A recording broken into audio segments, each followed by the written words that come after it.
Pada video selanjutnya ini akan menjelaskan mengenai teori simpel TNA mikro dan individu pada pelatihan metodologi KKNI level 5. Tentu sesuai dengan informasi atau penjelasan di awal bahwa untuk TNA mikro atau menentukan kebutuhan pelatihan secara mikro dan menentukan kebutuhan pelatihan secara individu ini bagian dari skill set 1 atau skill set yang pertama.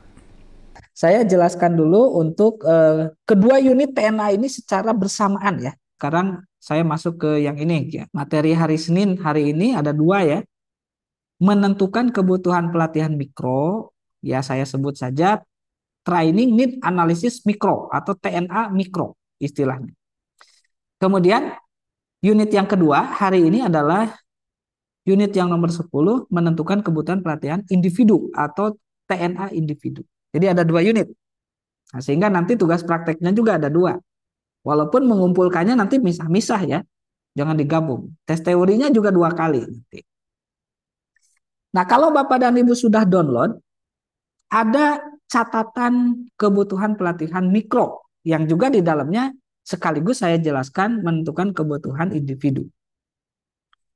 Ya, inilah materinya ya, Bapak dan Ibu. Ini dari pengertian dulu. Training need analysis ini pastikan karena ada beberapa memang TNA juga kadang A-nya itu bukan analisis tapi assessment, itu hal yang berbeda ya. Training need assessment itu berbeda. Nah, maka ini TNA yang dimaksud ini adalah training need analysis atau analisis kebutuhan pelatihan. Nah, kemudian dalam analisis kebutuhan pelatihan ini untuk memperoleh gambaran tentang materi dan strategi pembelajaran, ya, materi dan strategi pembelajaran. Maka unit berikutnya, ya, di unit berikutnya kalau kita lihat di rancangan ini ada unit yang namanya merancang strategi pembelajaran. Nah, jadi tidak mungkin Bapak dan Ibu bisa menyelesaikan hal-hal langkah-langkah yang berkaitan dengan merancang strategi pembelajaran kalau tidak tahu dulu bagaimana menentukan kebutuhan pelatihan mikro dan individu. Itu yang dimaksud unit ini selalu saling berkaitan walaupun berada pada skill set yang berbeda. Jadi materi itu tentu berkaitan dengan modul, ya, berkaitan dengan handout, slide presentasi, ini materi. Juga berkaitan dengan strategi pembelajarannya, apa yang metode yang dipilih, berapa lama durasi waktunya, bagaimana menangani pesertanya, itu berkaitan dengan strategi pembelajaran. Nah, sehingga unitnya ini selalu berkaitan. Nah, secara umum ya TNA itu kita bagi menjadi dua bagian. Ada yang disebut dengan TNA makro, ada yang disebut dengan TNA mikro.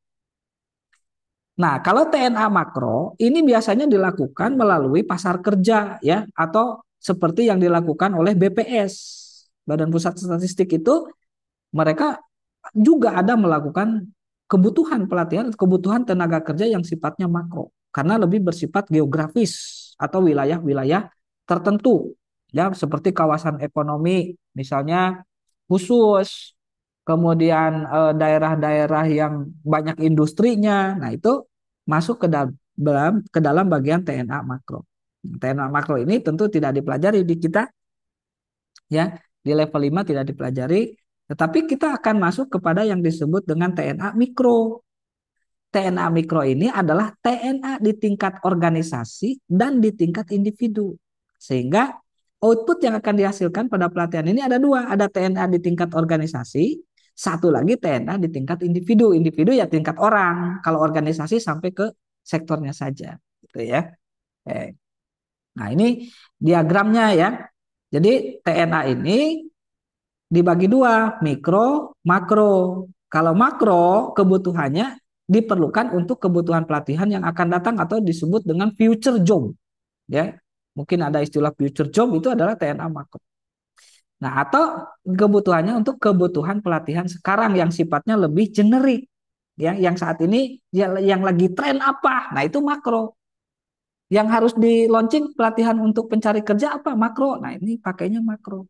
Kebutuhan yang akan datang sebagai persiapan, misalnya kebutuhan untuk Indonesia emas 2045. Nah, itu masuk ke dalam analisis kebutuhan sifatnya makro. Nah, atau misalnya supaya cepat kerja, ini para pencakar ini harus berlatihnya apa? Nah, itu TNA-nya disebut TNA makro. Tetapi kalau untuk instansi-instansi tertentu yang sudah jelas, misalnya untuk PNS, untuk karyawan yang sudah bekerja di satu organisasi, maka itu masuk ke dalam kategori kebutuhan pelatihan mikro. Gitu ya.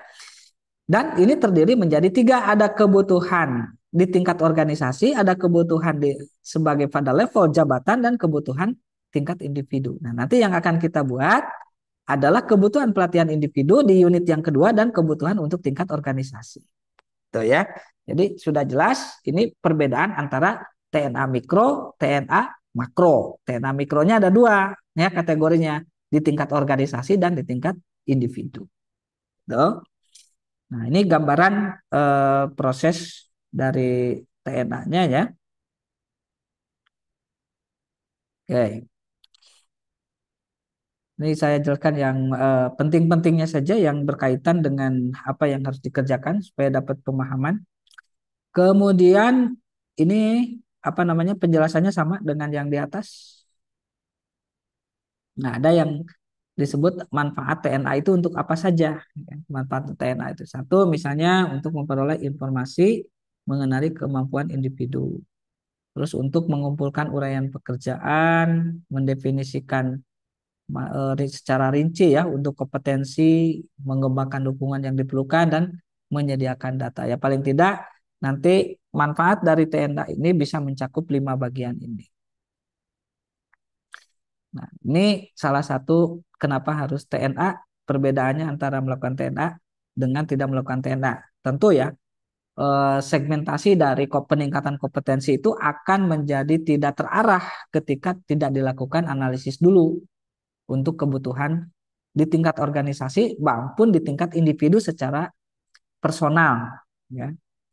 Nah, beberapa hal ini sudah ada di dalam materi yang diberikan ya, materi yang Bapak Ibu download, perbedaan mengenai tugas pokok, fungsi, definisinya ya. Nah, ini nanti kalau muncul di soal-soal teori, Bapak dan Ibu tinggal lihat ke catatan ini saja ya. Sebelum memilih pilihan ABCD-nya kan bisa dilihat. Misalnya pengertian tugas pokok itu apa? Ada soal misalnya tes teori, tinggal lihat ke catatan ini.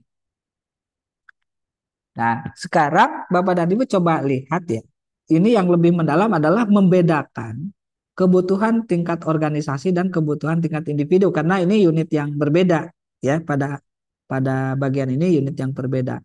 Kebutuhan mikro sama-sama sebenarnya dalam kategori kebutuhan mikro. Ini contoh dari kebutuhan tingkat organisasi. Mikro tingkat organisasi. Ada juga satu lagi ya di unit yang keduanya. Kita lihat contohnya. Ini panduannya. Nah, kalau yang ini juga sama, menentukan kebutuhan pelatihan mikro tapi tingkat individu. Ya, sekali lagi, kalau yang ini tingkat organisasi, kalau yang ini tingkat individu. Baik Bapak Ibu, saya kira untuk penjelasan mengenai teori yang simpel menentukan kebutuhan pelatihan tingkat mikro yang terdiri dari tingkat organisasi dan juga tingkat individu, saya cukupkan sekian ya. Nanti kita lihat di penjelasan untuk video-video berikutnya atau di rekaman berikutnya. Salam kompeten.